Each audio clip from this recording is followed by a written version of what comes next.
Hello, I'm Captain Jester with the Salisbury Fire Department. With the dog days of summer upon us and the days getting hotter and hotter, many people are going to be taking to the waterways in and around Salisbury and Wicomico County. We'd like to talk to you today about some of the safety aspects of boating to make sure that you have a safe and enjoyable trip.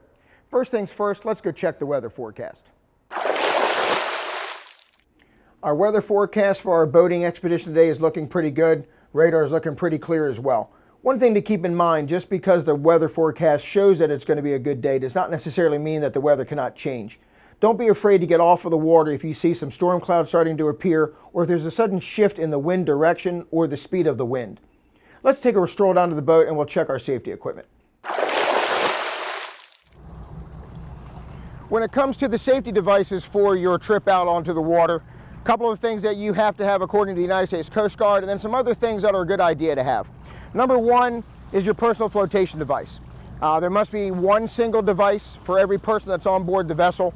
Any child under the age of 13 must have it on at all times on any vessels that are 21 feet of length and under. A throwable device is required on any boat that is 16 feet in length or over.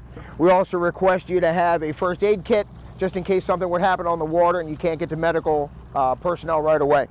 Also required by the United States Coast Guard to have some sort of a sounding device, whether it is a handheld air horn or a horn that is on the vessel itself, and also a signaling device. Here we have a smoke flare, but you also have flares that would be airborne, as well as you could have a mirror to signal off of the sun to get someone's attention.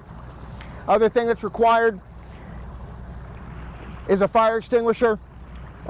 Depending on the size of the vessel, depending on whether it is an inboard motor or an outboard motor, the United States Coast Guard is going to dictate what type of fire extinguisher to have. Make sure that you check with the Coast Guard rules and regulations for your type of vessel. Now that we're ready, let's go ahead and take a ride out on the river.